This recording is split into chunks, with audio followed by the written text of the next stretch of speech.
traveling. She's over in Mount Shasta. I'm gonna I'll tag you on it so it'll show up on your page. Okay, cool. Yeah, so I told her, I said, hey, I don't have a show. I'm not gonna be going on for an hour and a half. So I'll go over to your house, and a tree fell down in her backyard and it crashed through the fence. Came right out. And then I was getting ready and I saw a message, from my phone.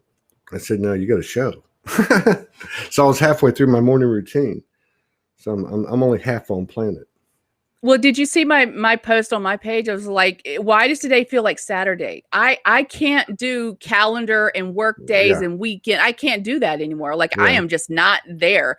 That's why my whole life stuff that's important, it's on my calendar scheduled and I have to get notifications. Otherwise I'm a la la land. Yeah. And the list, I have to write every single thing down, Yeah.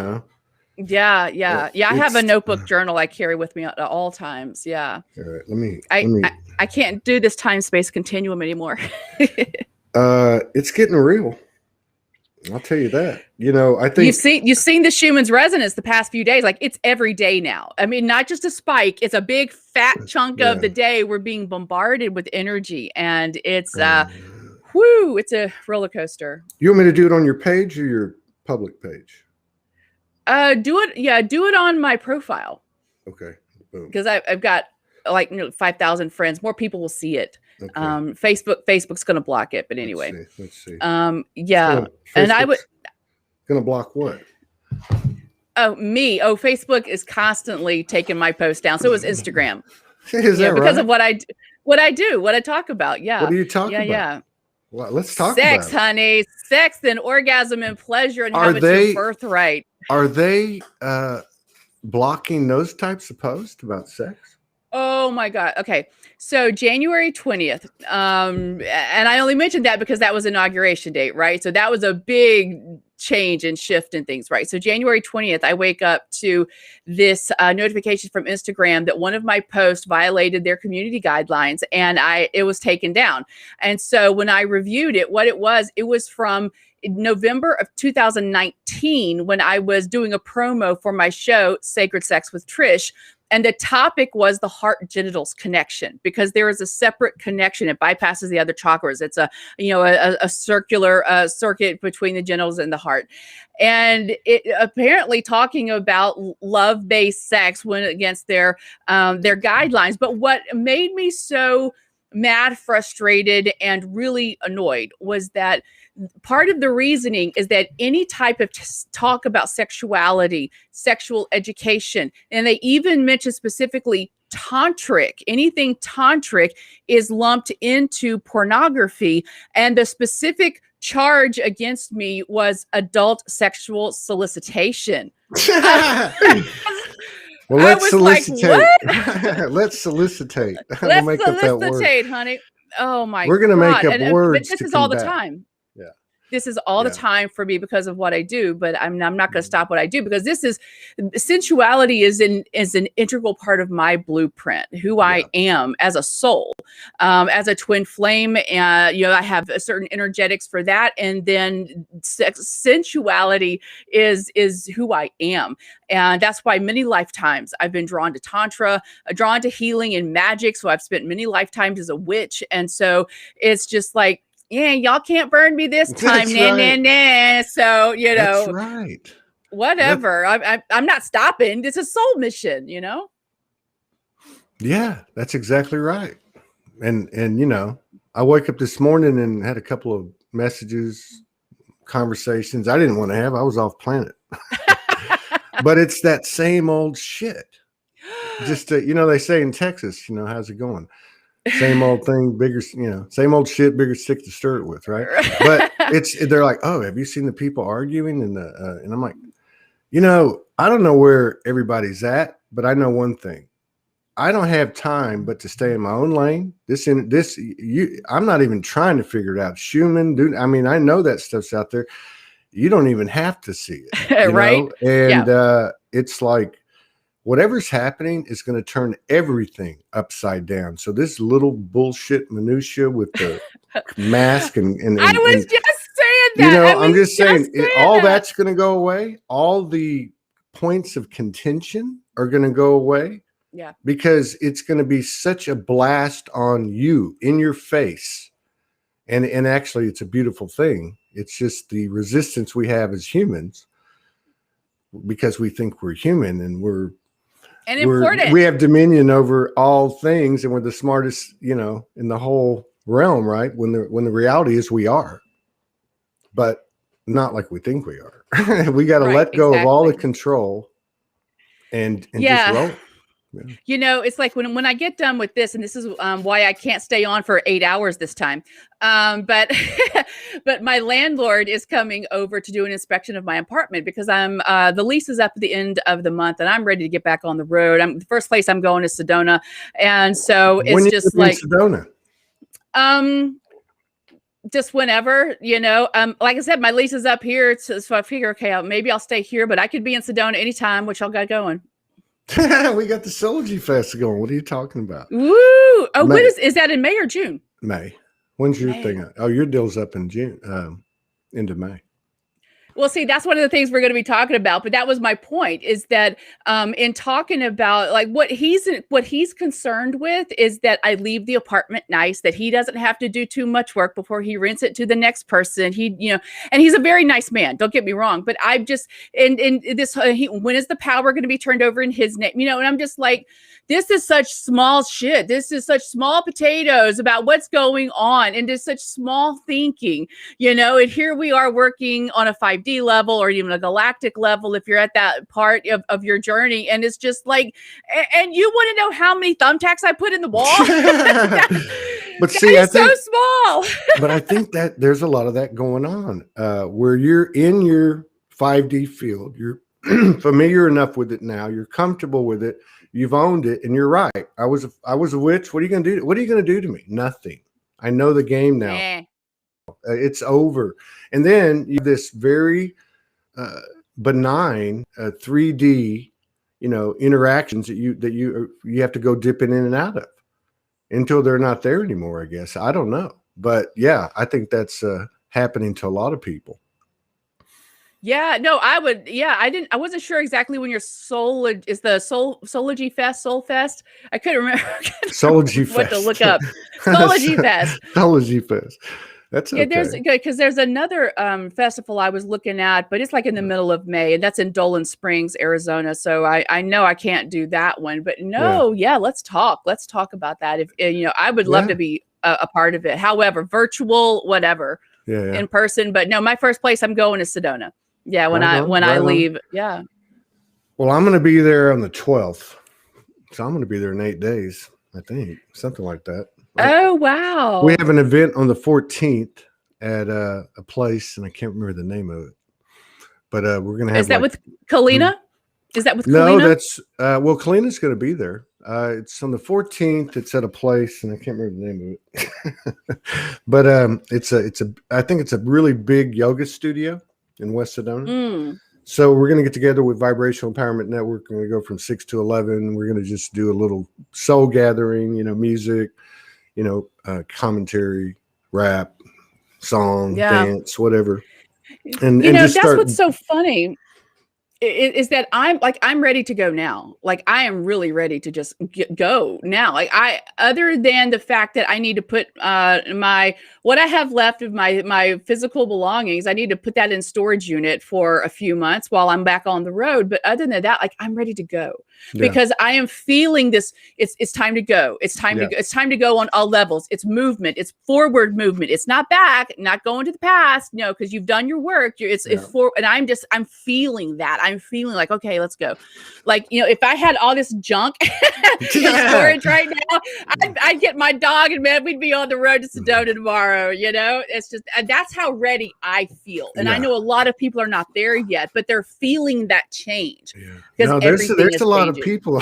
There's a lot of people I know doing it, and I don't know how many people that are doing it, but I'm laughing because all this time up until in the last 30 days, I think we've all said, and we thought we were right. I don't think we were now.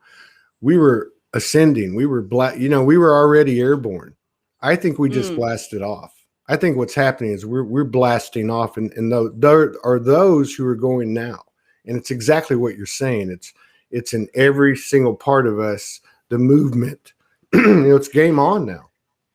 I think February and March which were some of the most energetically some of the most difficult months I've ever experienced. It was like I didn't want to get out of bed. Every day was like slogging through sludge to just physically move. And in a way, it's almost as if and it's twofold. It's like, one, the training wheels came off.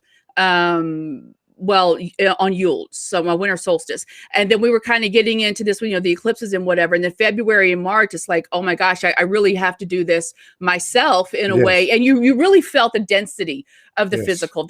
I think that's what I'm trying to say, because I'm trying to, I haven't articulated this yet. And so I really felt the density and how heavy it is. A couple of weeks, I'm a Libra, so I jump around. But about a week and a half ago, I had cleared my spirit guides. Like, I brought in new spirit guides, and I was walking from my car to the grocery store, and I literally don't know how this was animated. Like, I could feel I was still walking, but I could feel myself up out here. Like I could feel the puppet strings almost, and it's like, how am I still standing? And it's like, that's what I'm feeling more and more. And then I cleared those guides. I'm calling in twin flame specific guides. I'm done with all this other stuff. Y'all don't know exactly how I need help here, because I need a lot of help. I'm an artist, but it's just this. I have felt the density of physicality in a way I've never felt before. Yeah. Well, Morgan and I did it. We did it from mid-March we did it for about 3 weeks, 2.5, 3 weeks. We were here together. We were in solitude. We talked, but it was totally full court press on yourself. And we had a massive expansion off of that. We're still in the early parts of it like everybody else, but it's been amazing. And experiences like you're talking about, these experiences where your multidimensionality gets into the physicality, which, if you think about this whole solitude period, that was all our multidimensionality, all hands on deck, trying to find the right, way to navigate through it and get the gold from it, because it was very intense. You're right. And you described it perfectly. Yeah. But I feel like going into, and a lot of people have forecasted this, Franco, Di Nicola, Jason Estes, there's a few others, and not all in the same exact, date pattern, but basically second half of May, it kicks off, and I don't think it's going to stop. I think by the end of the summer, some of these experiences like you had in the parking lot, or like Morgan and I have had, like the second night she was over there in quarantine, she felt me physically. Because tantric and Harioscamos. So we've engaged in the ethers many, many times before she ever came over here, and always consciously together. But on that day, there was 3 episodes over about a 6-hour period. And on her end, it started with the physical, where it's always started with the, so things like that, like what happened to you in the parking lot. I think we're going to hear more and more about that type of stuff, and people are going to experience it together more and more. Well, what's really cool about it is that when I felt the heaviness of my body, and my background again in the performing arts is that I started gymnastics and dance when I was 2. So I learned how to bounce up off the ground at a very young age. I've done whole shows where I've did aerials and front handsprings and 4-inch heels, and I understand that physics of earth and up and back down and landing in plie to save the knees and all, and I understand that. And I love the earth and I love it. But this that I have felt, feeling this density, I'm like, there's no preparation for a jeté or whatever that's going to get you up out of this. And it's just been really stunning to me to feel just how heavy carrying this density is. It also makes me appreciate my body more, because my body's going through ascension too, right? We're going crystalline, right? We're having all these changes now to the cellular level, the atomic level, the DNA. And it's just like, wow, it just made me really, really appreciate the heaviness that my body is traversing right now in its change from carbon to crystalline, which not full crystalline this lifetime, obviously, but I mean, it was a cool thing. It was a cool experience. It was freaky in the moment, but it was just like, wow, when you really start to feel the different dimensions, and I've never felt them that starkly different. Like this is physical and this isn't. I haven't felt that before. That's a great description. That was exactly what's been happening. And if you think about the shadow work, the pointing work, that involved the mental, the emotional. I mean, the body was reacting, it was involved and somehow correlating with it. But you're right. The body's accelerated in this period, this last 30 days too. And our pets too. Don't forget, our pets are going through this. I just want to throw that in there. But I think what was really cool about that experience is that I've had heartgasms. I love all kinds of gasms, right? And heartgasms where like you feel that and you can feel your heart beating out here. And you're just like, oh my God, I can feel my heartbeat out here. And it's just incredible. This was, and of course, an orgasm, like you could either bring the energy down in, which is fabulous, and you can bring the energy up and out. But that's always a process, and it's from here to there or there to here. I've never felt the different dimensionalities at once like that experience in the parking lot before, and that was just, I don't know, it just kind of blew my mind. Mm-hmm.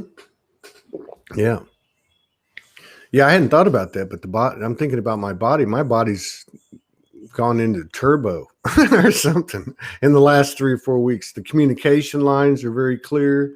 There's not like a debate, like, don't eat this, can I eat that? It's not like that. I can't, I cook a meal and I can't eat, nothing tastes right. I mean, I'm drinking a lot of water. I don't know. It's just, it's, it's moved fast.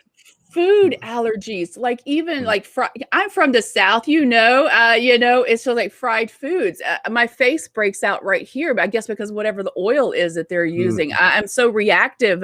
Peanut butter, root beer, it's just all these things. It's like, wait a minute, what's happening?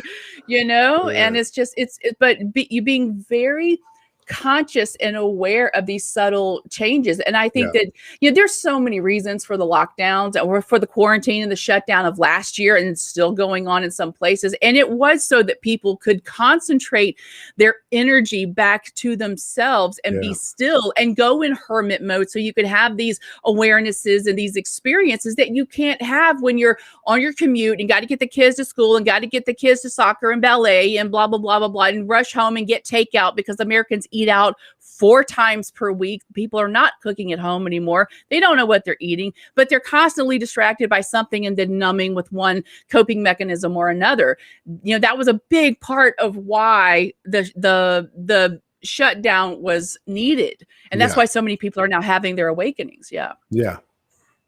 I think at some point too, that regardless of what narratives are put out there, that this which is working in our lives and that we're connected to and communicating with and collaborating with in, creating the new us, the new earth, that's going to speak at a collective level at some point. At some point, God will speak, the goddess will speak. I mean, and I don't mean literally, but I mean that energy is so obvious in you and in the people that have been coming on this show for the last 2 to 3 weeks, right on the tail end of whatever that was on around the equinox, whatever that buildup was.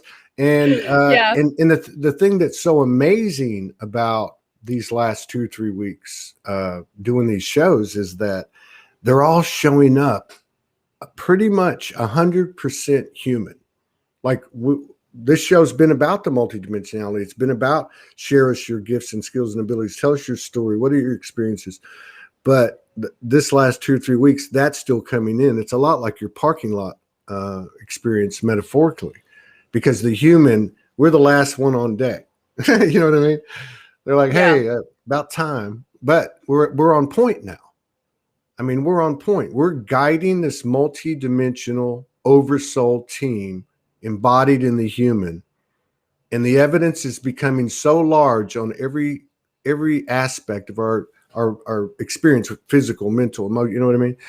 And the body is the last one on deck in the physical. And I mean, it's on point, and it's, I don't know. I don't think we'd go to light body in this lifetime, but at the same time, I think we could get to a point, certainly in my opinion, in months where you might have a choice or reach a level of mastery that you can say, do I want to live another 700 or 800 years on this earth and chill out for a while and make it happen?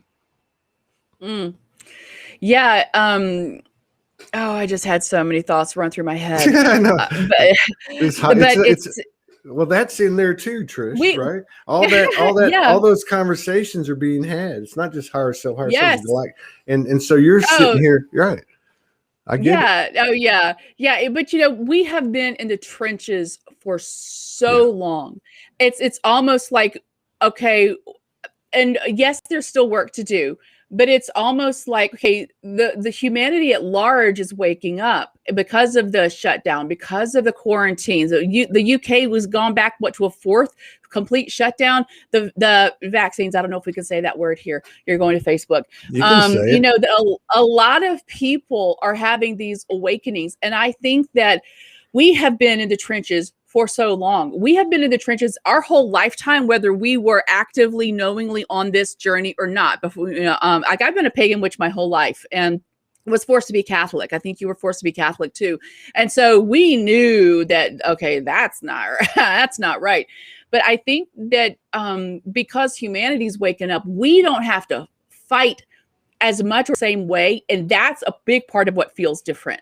Yeah. We're still in the trenches, but it's lightening up. It's like we can actually do the work we actually came here to do now. We're not up against all of the institutions that that were still in place when we were kids, Yeah, it's like I've been saying, it's like we've all got this Forrest Gump bubble around us.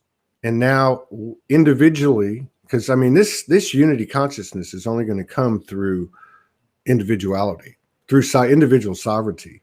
So we have this bubble and we've all kind of lit each other up and we see each other out there. And so we become impervious to all the bullshit. And so it's like the perfect guerrilla warfare. There's nothing they can do. There's two people. One person says, what do you do? Whatever you want. I was a witch. You could be a burn. I figured it out.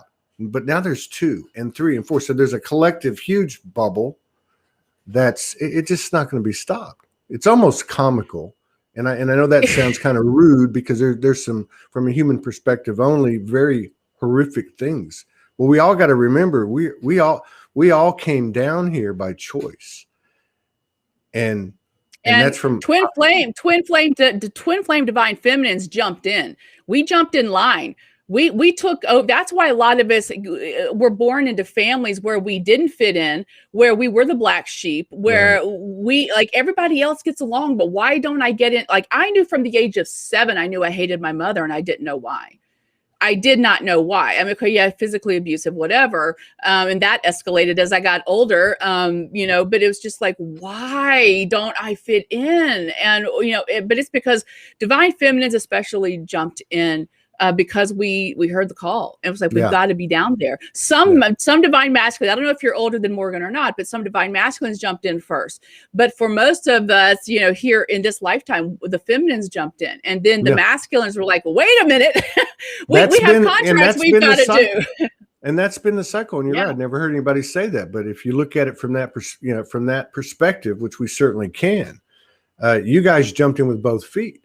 It's just like what I've watched the cycles of it. I watched Morgan do it when she came in 2017. I mean, and she wasn't the only one. There was many of you now doing the same thing that you did to come in the first place. And I just saw another wave of that now. There was a sacred silent circle that they put together. Nothing was said. I mean, it spoke huge. There's been a lot of women, stepping up, being more vocal. And I think y'all just jumped in. I think this blast off occurred the same way that the rest of it occurred on the way. You know, it's just a spiral, and y'all jumped in again, and it's. I think we're blasting off maybe tomorrow. It's 5:55. It's going to definitely be sometime soon. I can feel it. The red eye flight. You're gonna get the red eye. Christ. Yeah, I mean, and the thing is that those of us who've been doing the work, and this is not against anybody else, but we're ready. Like we're like, yeah, let's go, let's do it now. Come on, right. I'm like, like for real. Like, you know, if I could get this stuff in storage, I would be out of here tomorrow.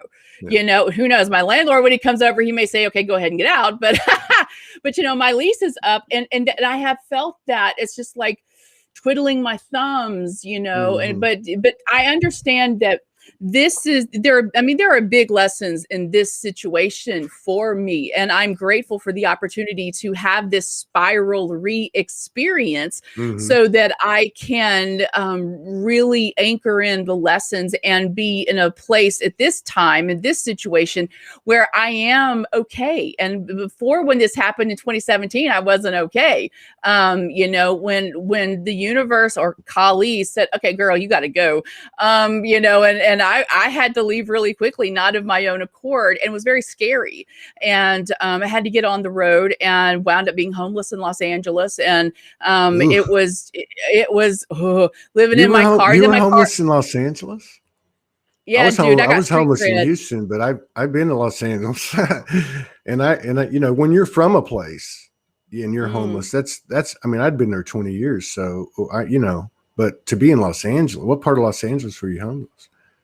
Were you? I was living out of my car, so I was wherever I could feel safe that night, and that changed every night. Walmart parking lot, Denny's parking lot, library parking lot if they didn't see me. So I was homeless, living out of my car, and my car was my fortress. It was I mean, to be a woman homeless living under the like sleeping under the bushes, that's a whole other level of being homeless. But then my car was stolen. And so it was just like, okay, well, but that was at least you weren't in it. At least you weren't in it. No, that's still though. Yeah. I mean, that's still. Los Angeles is next level. Let me tell you, the whole experience. That's why it's had to. Oh, I would love to ask you about this, but you know, Los Angeles is a whole other kind of existence when it comes to people being miserable, people being angry and unhappy, people trying to be something that they're not, TV and film, music, you know, people trying to live their dreams, but in a place that is just so predatory.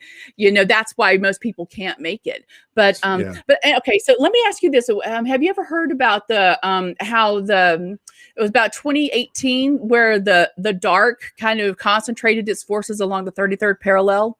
Have you? I never heard of that. Well, I never heard of that. Where is the 33rd parallel? I have heard of the name. Well, interestingly, okay, so if you wake up between 3 and 4 in the morning on your spiritual awakening, that's very common for people going through their awakening. People who live between the 32nd and the 34th parallel. So then the 33rd parallel runs right through the United States, from LA through Houston, through the middle of Mississippi, and on across. And so I was just wondering if you'd ever heard of that. When I looked at the exact 33rd parallel, when I first heard that because of the work that it's been done, that because you know the number 33 is a sacred number, but it's been twisted by some people, right? Because they the non-virtuous shit gremlins, as I call them, the non-virtuous assholes were, like they have anchored in their sovereignty and their ability to create change. They just create change to make themselves richer, more famous, and they do that through hurting other people, slavery, sex trafficking, child trafficking, poverty and that kind of things. So basically what this is that we've been doing the work as a collective, and that the non-virtuous shit gremlins, they were concentrating their energy along the 33rd parallel. This was in 2018? 2018? Yeah, 2018. Yeah, that's when I heard it. That's when I heard it. And I'm so looking at the map right now. It's pretty. Yeah, trippy. but look at it, and you see the 33rd parallel. You look at where it is. It's Los Angeles. It's Phoenix. My divine masculine's in Tempe, Arizona. So that's right next to Phoenix. And I was born in Jackson, Mississippi, which is in the middle of the state. And you can see It the goes 33rd right through parallel that. right through that. So it's like, wow, we got placed here on purpose. But and a 33rd parallel is one line, but it's a space. It's not just that one. It's not like the Mason-Dixon line. It's just like our energy. But that looks like my hood. Yeah. If I look at my life, that's pretty much it right there. Okay. Well, I was just wondering if you'd ever heard that, because when I was re-looking at this recently, just kind of popped into my head. It's like the 33rd parallel. And so I was looking at that. But the thing is that the 33rd parallel also goes through Libya, Iraq, Afghanistan. It goes through parts of like the Middle East, Saudi Arabia. Then it goes through China and Japan. What countries do we keep hearing about in the past 100 years of world history? Let's say what keeps popping up?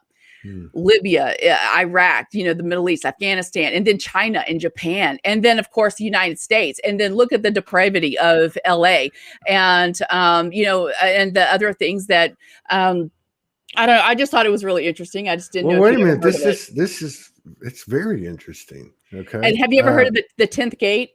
Well, hang on. Let's stay with the 33rd parallel for a second, because somebody asked for the link, but I'm just going to put the picture up and show y'all. But the number, it's just hitting me because of the number. 33. Yeah. Jacob's ladder. Spine. Yes. Jesus's age. I mean, it's a huge number, right? Yeah. Yeah. So if 33 degrees in Freemasonry, 33 vertebrae in the spine, the 33 dimensions. Almost like it's some type of, I don't know.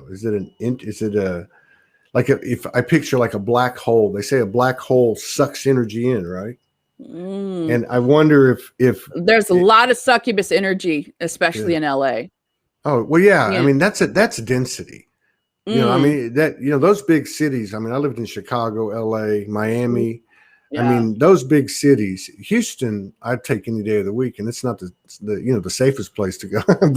but I'd much rather be in Houston but LA is very, very thick. In fact, well, I lived in New York, and I'd have to say in New York,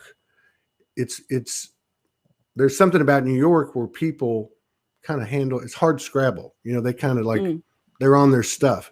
LA is more to me like, I had offices in both places. And in LA, I would go over there and they wouldn't even start work. They'd work from like 9 to like 3. And then they'd take off at noon on Friday. 400 people. And I'm going, what? So there's a totally different makeup. Yeah. Oh, let me pull that up. Keep going. Oh no, I was just 33rd parallel. So what is it to you? And then we'll talk about the 10th gate. What does it mean to you? What do you know about it? Well, I try not to take in too much information, but I'm a Libra. I love information.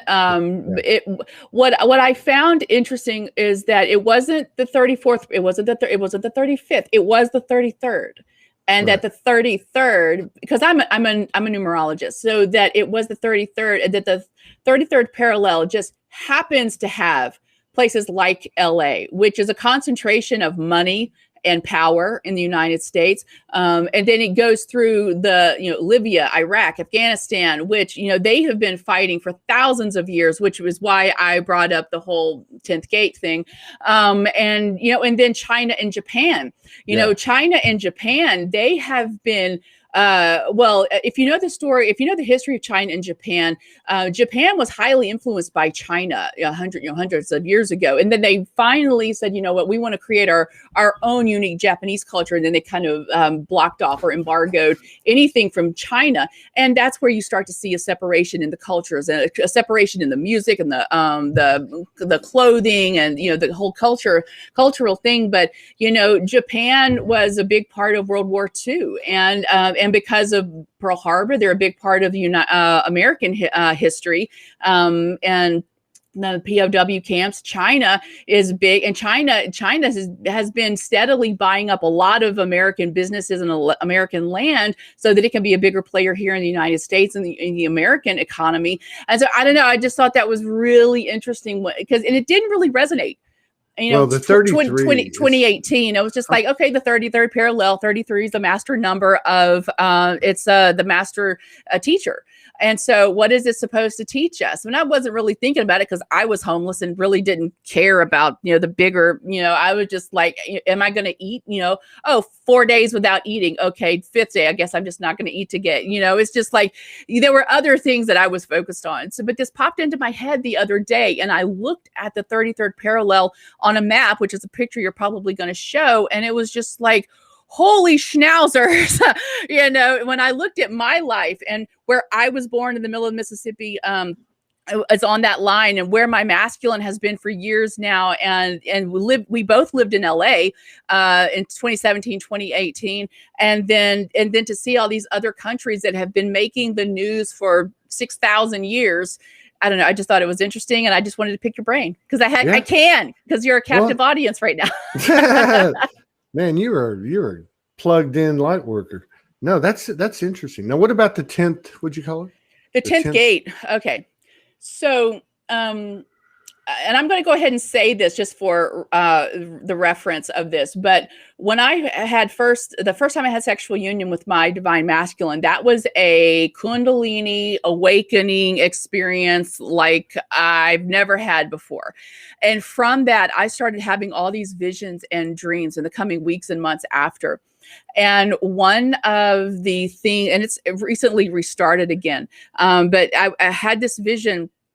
The visions were just so amazing. But I had this one vision where it was this profile of a golden eagle. And it wasn't, but it was looking at me. The golden eagle was looking at me. It was a profile and it was stylized. And I was just like, okay, well, I'm from Mississippi. Is that USM? Is that the Golden Eagles of the University of Southern Mississippi in Hattiesburg? But it wasn't quite like that. So it was like, okay, this is, I don't know what this is. So I Googled golden eagle, which is an actual type of eagle. And it wasn't that. And I said, golden eagle symbol. And when I Googled that, it brought up several different web pages, and one of them talked about, yep, there's the 33rd. Really? Look at all that. Yeah, look at all that. Where is Hotlanta? Atlanta's in there. Atlanta is, I don't know where it is exactly. Can they see that? I don't know if they can see it. I don't know. I can see it, but Atlanta is a hotbed of negative shit. But that's another one. That's another one. Atlanta's got a yucky feel to me. Yeah. Now, okay.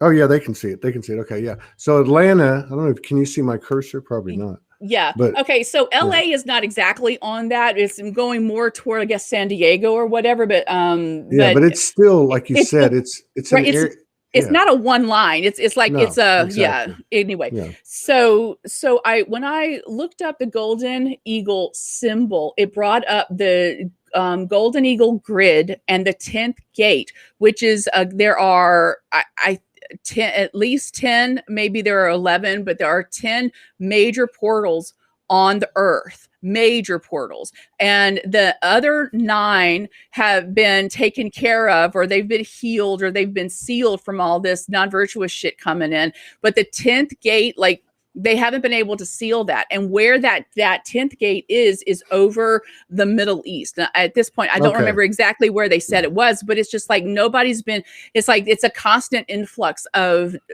dark, negative, non-virtuous stuff coming in, which explains why they've had just nothing but war and violence for thousands of years, and why it's so hard to get peace there. Because until the people in that, in my opinion, until the people in that area decide to stop killing each other over freaking religion and say, okay, can we just have peace? That's what's going to help seal that portal there. But anyway, so that's the 10th gate and the golden eagle grid, which I had never heard of, but it was just one of those things that when you're on your journey and you have these experiences and you're open to receiving the information, you get the visions, you get the information, and you don't have to Google. I hated that I Googled it. I should have waited. Well, you have to Google it till you get totally confident. You know what I mean? But yeah. Right. But yeah, and there is a link there too. I've seen several pieces, written and video over the years in regard to the gate, to the Stargate that's in Iraq, and that's what these wars are all about, right? And if Yeah, you look yeah, at yeah. the way that the world was when that started, you had Papa Bush, right? Okay, so that Mm. was the head guy, right? Yeah, and then from there, and I mean, the proof's in the pudding. Look at it. I mean, I don't think they were going over there to do something good. So I don't know. There's a lot of stuff going on over there. We're being shown one thing, and that we all know this, but I don't even think we really get to what degree what degree the difference is between what's been presented and what's actually gone on. I don't trust anything I see anymore. That's right. That's right. Uh, Question everything. Yeah, and because even as a child, the stuff that was forced into my radar through religion and Southern culture, and be a little lady, and don't disrespect people, and don't talk back, and children are best seen, not heard, and when you talk with a man, don't disrespect him, and especially an older man, and if you disagree with a man, don't let him know. Just say that you have your own opinion, but you don't blatantly contradict him, because that'll threaten his fragile masculinity, and all of this stuff. I was like, what? Did the grandmothers tell you that? That's some wisdom. That's everywhere. That's especially, and that's what's so sad, that it comes from the females passing it down to the girls to create yet another generation of disempowered women who are afraid to speak up and speak their mind. See, I'm all spiritual now, so I'm real calm. You should have seen me when I was fiery. Listen, that was the biggest hell raisers. I'm not saying all of them, but many of them, and I don't just mean in their physical journey, their experience. I'm talking energetically, but many of them were, they were hell raisers, party animals. One thing about the light worker, or whatever you want to call it, personality, the sovereign soul personalities, it jumps in with both feet. Just like you were talking about the divine feminine jumping in with both feet, from the oversoul field, right? See, to get this thing started. Yeah, but see, I don't know if that's the light worker. I don't identify as much as a light worker as a shadow healer. I know I came here to kick shadow ass. But shadow eater. That's what I call Morgan. She's a shadow eater. Yeah, firefighters are called smoke eaters. Yeah, it's because you jump in, with your bunker, right? You jump in full force knowing that you're going in for the fight of your life, but it's for a good cause. And so, and of course, that's relative to the person. Anytime we put labels on stuff, we're limiting it. That's why I said it's really a sovereign soul characteristic, right? Yeah, but it's about again, my innate soul frequency is for pleasure. I'm not designed necessarily to be a warrior. I've had to take on warrior templates. That's why I came in as Irish, because I had to be ready. I was, the redheaded stepchild wherever I went, that I was always different, and I was always going to be different. I just never resonated the same with anything at anyone. I don't even resonate the same with a lot of so-called light workers, especially if they're bypassing the work we're here to do. Yeah, true that. It's not about the name, it's about what you're doing. And that's what's happening too. Like the energy itself is speaking. A person doesn't have to be public or, even known or anything. They could be in solitude, really.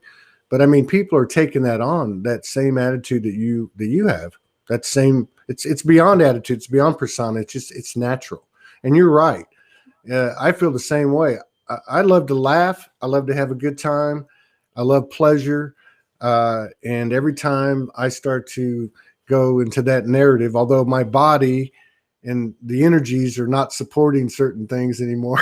So, you can either let go or be dragged, and I don't want to be dragged.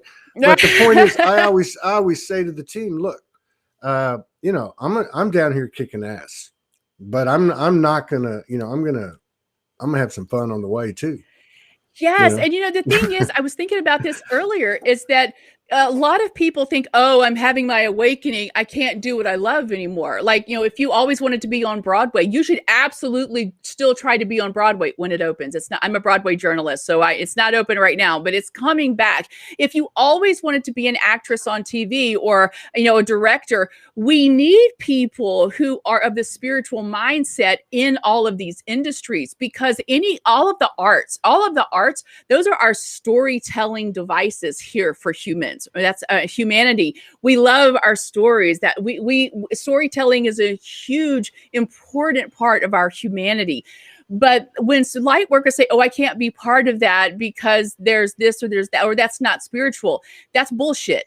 That's right. That's some 90s new age bullshit. Yeah. We need people. It's just like what you were just talking. It's like, yeah, I'm all spiritual and all that, but man, I can't wait to perform in an Irish pub again. That is the best gig ever. There is nothing happier and a little bit trippier than an Irish pub that on a Friday night.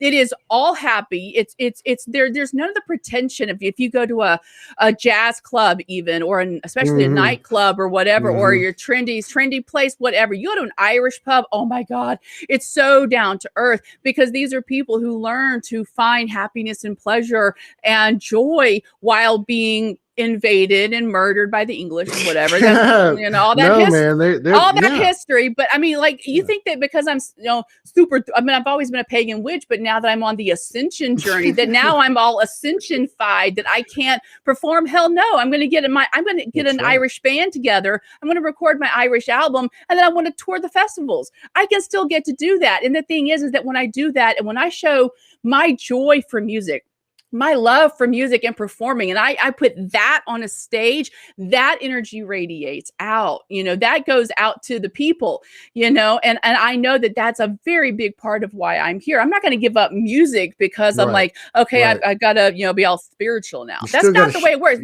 You have your gifts for a reason. Use them. Call them in from other lifetimes. As above, below. As above, the soul shakes its ass too. Exactly. I did my first open mic in Philly on South Street at this Irish pub. It was at an Irish pub, and it was balls, man. It was. I was like in the same energy you are right now, like the same energy we're having. It was just like I'm jumping in. And it was a blast. I had a great time. So you do Irish music? Oh yeah. So you want to give us a little taste of how about some Tura Lura Lura? Oh, that's a beautiful song. But I never got to sing that on stage. But what I will do is I'm not in voice to sing right now, but I would love to do that sometime. Do you play guitar, right? A little bit. Yeah. A little bit. Well, why don't we work up a song sometime and we'll do it live? Yeah, that's cool. I've done that with people on the show before. We've had some good times with it. I did one with Sasha Grace, and it was very cool. We've done it a couple times, and then we have these open mics. I haven't had them in a while. Been kind of busy, but and see, that's what a lot of the Soulology Fest is going to be. So we've got 39 hours because there's 34 hours Friday, Saturday, and Sunday. That's the paid gig. And then Monday's Memorial Day, and we have 5 hours at the Chocolate Tree Restaurant in Sedona. Ooh. We have the whole restaurant. That's free, and we're going to stream both, right? So let's see. There's about, I want to say 20 hours out of 39 are open stage. So there's going to be, the gongs, there's going to be bowls, there's going to be drums, guitars, keyboards, flutes, and we're going to have a bunch of musicians in and out and people coming up and doing whatever they want to do. That's awesome. That's one of the biggest hurdles that I had, because again, music is my thing, musical theater, opera, piano. I'm a composer and orchestrator as well. And one of the things I had trouble with is, well, how do I navigate the spiritual journey and be all spiritualified while still loving Broadway musicals and still loving, like, I want to compose for film. And, it's just like that. This is how you can experience multidimensionality with your multifaceted self and your multifaceted and multidimensional talents here. When I created my orgasm training program, Awesome Awakening Energy and Sound Orgasm Meditation, I composed the meditation track for it, and it's just like, oh, okay, this is how I get to do all the things.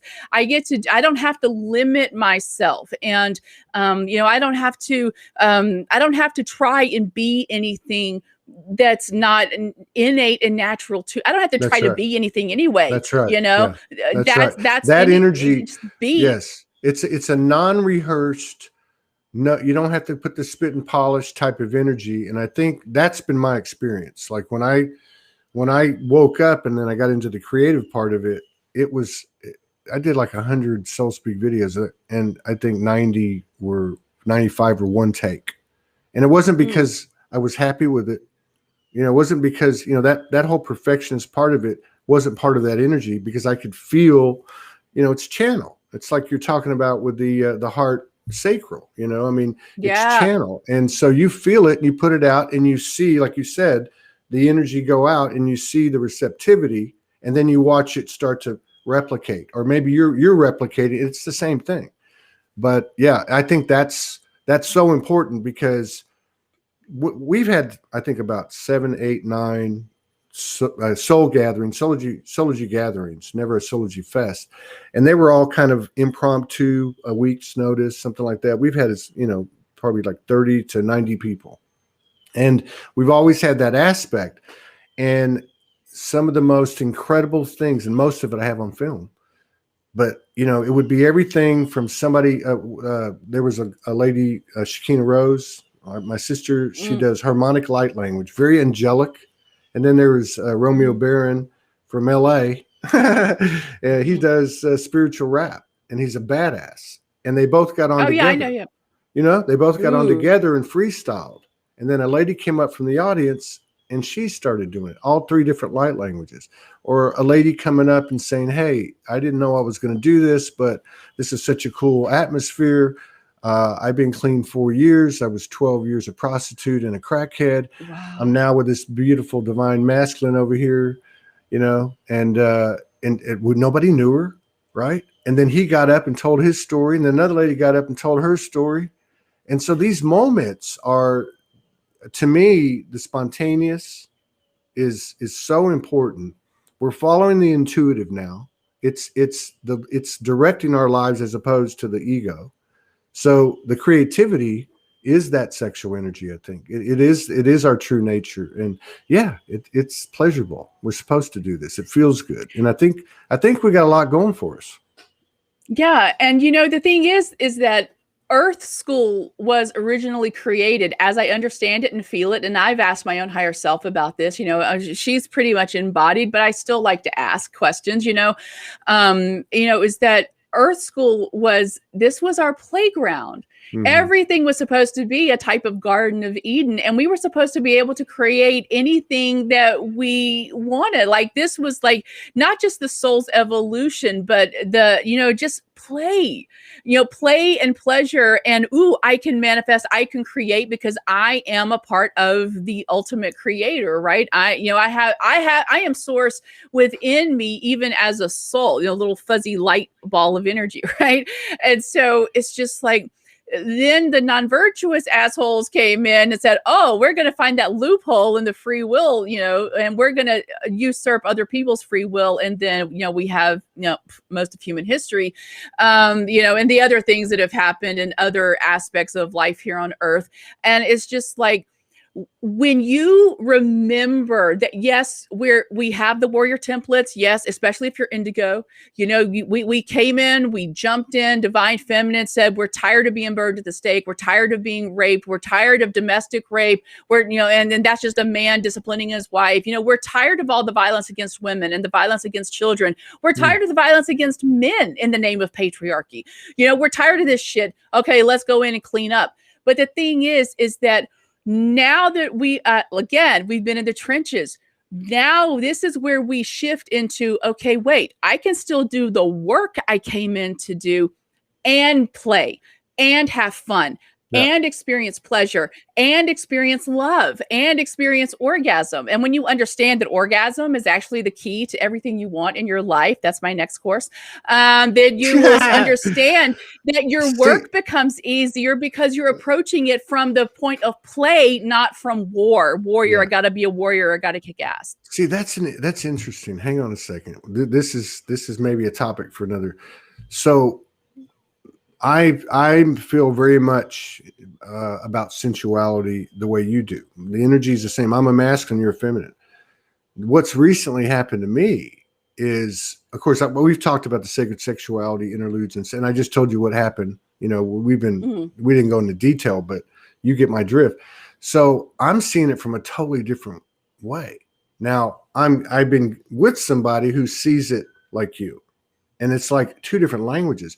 Now, what just happened, which is kind of, I don't want to say contrary, but it feels like that maybe he's going another direction, but actually in the paradox, they're coming together, right? The feminine and masculine energy is that I get this download like about the sacredness of the male seed, and as a physical kind of a barometer of the energy that it actually contains.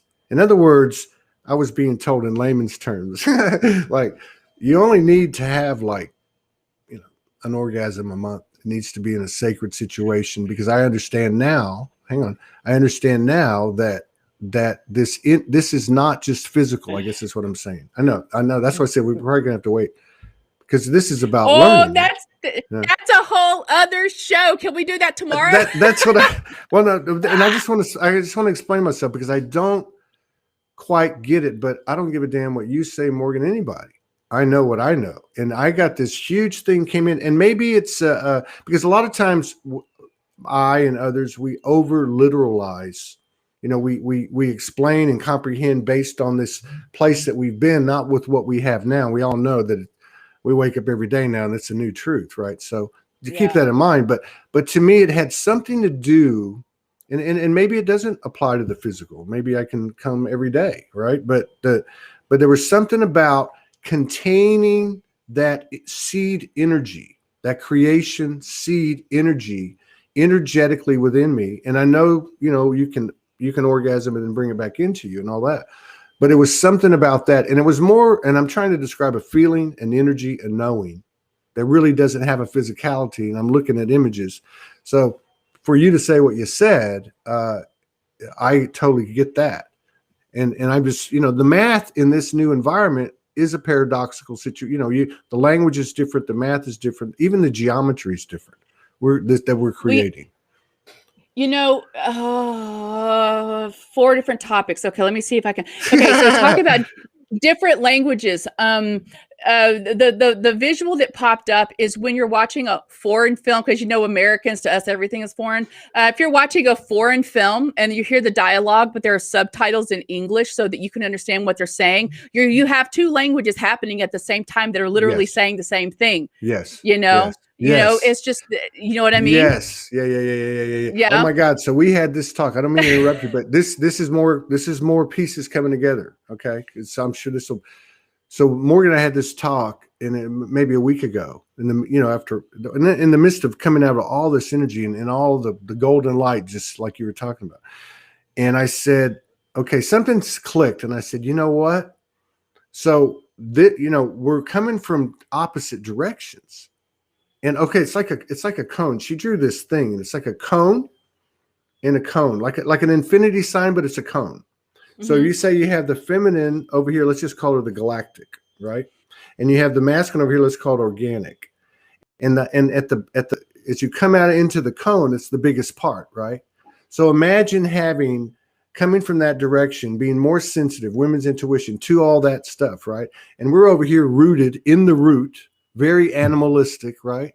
And there's things I would look at her and go, how can it be so intelligent and miss these very human things? And then over here, she's looking at me like, you dumbass, why can't you get this?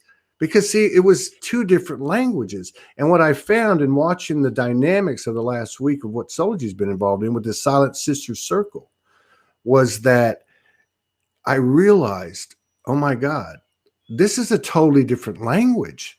And we're not going to be talking this language over here anymore. We're not talking from the root. We're not talking patriarchal, right? We're talking from this language that we might say is in the field of women's intuition. And so as I'm watching all this feminine energy, I realize a few things. And one is we're starting to guide our lives with the intuition now. It's not about masculine and feminine. It's about they were our link. Okay. And so it's a totally different, because if you look at women speak to women a certain way. A woman can say something to a woman. And it doesn't matter what the words are, because the woman that's listening knows exactly what that woman's trying to tell her based on her actions, words, and the way she looks at her and body language online. You know what I mean? The eyebrow. Yeah. Mm-hmm. Yeah. Yeah. So we know that's exactly. because that's an intuitive connection. And now that the masculine energy in all of us is coming into that place, as demonstrated by being in touch with their feelings and being, all that, no bullshit. Here I am. I show up really. But so this is interesting. Because it is all tied together, and I'm a big believer that the sacred, and I don't know what the right word would be for it, but the energy of the sacred sexual, energetic field, that sacred sexuality, it's much more than sex. It's much more. But its biggest thing it is to me, it is a physical representation, the core of our potential of our energy in the physical. And for somehow, some way, it's almost like we're going to be walking around lit all the time. You know what I mean? If you allow it. Yeah. If you allow it. Yeah. One of the metaphors, what you were just talking about, one of the metaphors that it came to me in October of 2018. And this is when I really started to understand my twin flame journey from a more physical perspective of what the heck is going on. Mm-hmm. And again, it's amazing how my performing arts background really helps me understand this crazy journey. But it was like, I finally understood that if I've been cast in, let's say we're doing a show on Broadway, and I've got the lead because I'm the twin flame, so of course I'm the lead in my story. So I'm doing the Broadway version, but my masculine's doing the same show, but he's doing it not with me on Broadway. He's doing the national tour. We are doing the same show, just not in the same way, in the same place at the same time. That's you know what I mean? That's so I'm doing it in one way and he's doing it another, but it is still the same show. That's why many conversations that you have with like I say with Morgan, you get to the end of it and you're like, we're both saying the same damn thing. You know what I mean? Yeah. And hasn't it been fun? Hasn't it been fun to go on that journey? Absolutely. But when you talk to the muggles, dare I say, give a label, when you talk to the average person, you can't have that, because if you're not going into duality and I'm right and you're wrong, I mean, that's where they're still stuck. Yeah, it's a Mars Venus thing. Yeah, and the interesting thing too was that during this period that we all just went, that period you were talking about at the top of the show, our communication verbally was very little, but because it was straight intuitive, it was straight telepathic. It was very little confirmation. In fact, we had a couple of nights ago, we had a big day, another, and we knew that we were connecting, there was things happening, and we got on the phone. And I said, I don't even know if we need to say anything. Yeah. I mean, you just know it's weird. And we talked a little bit about it, confirmed it immediately. And we're like, okay, next one. Let's see what's next. Yeah. Next, one of my Tantra mentors, she does couples work. and in one of their couples, one of their couple trainings that they do it in different days, like a day or a weekend or 5 days or 7 days. And basically you are making love the whole time. If you are not eating, well, but something besides your partner, if you're not eating, if you're not going to the bathroom and you're not sleeping, you are making love with your partner. And she and her husband did that for 21 days straight. 21 days.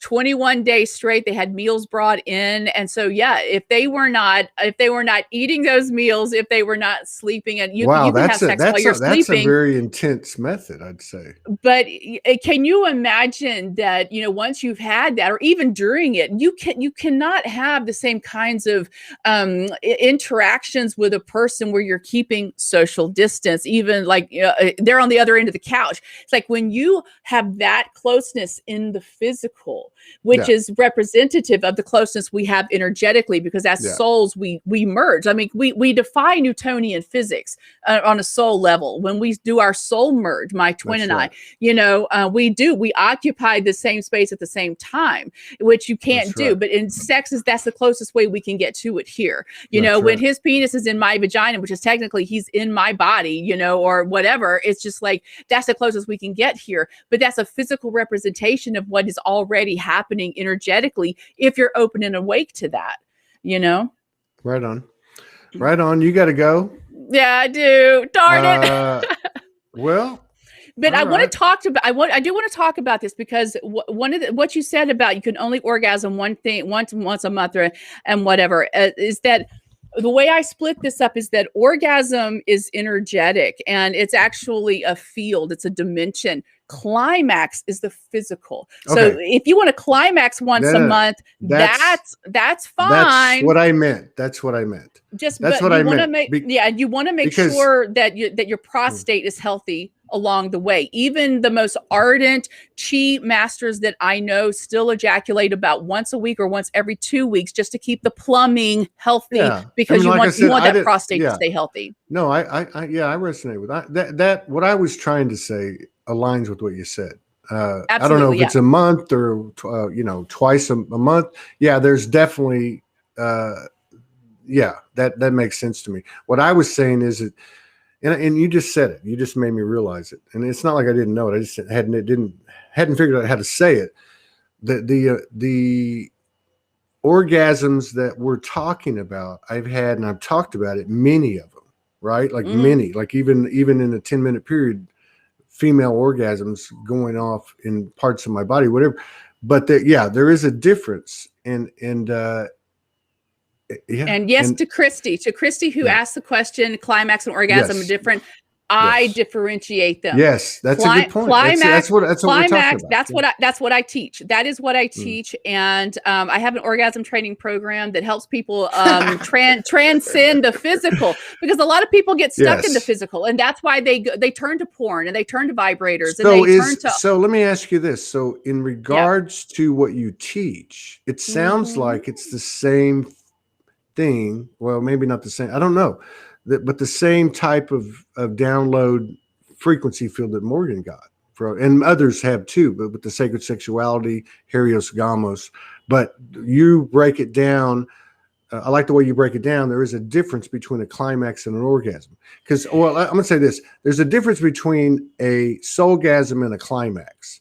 And if you're going to use the word orgasm as a standalone, it belongs in soulgasm category. You know what I mean? Absolutely. If you're connected to that, but I teach a lot of muggles, and so I have to put this in terminology that they will understand, and a lot of them will not go to the spiritual side of things. Even though they like the idea of tantra, they don't understand that tantra is a way of life. It's not just sex. Yeah, I think now that I think about what I was trying to explain earlier that started this part of it, I think what I was getting was, if I had to be more specific and try to say it now, is it was more of a like you said, it's a field of energy, it's a place, and it's a dimension, right? That's how I see it. It's a dimension, and if I could be wasting my energy, wasting my seed, so to speak, if I'm still engaged down here. I think you know what I mean.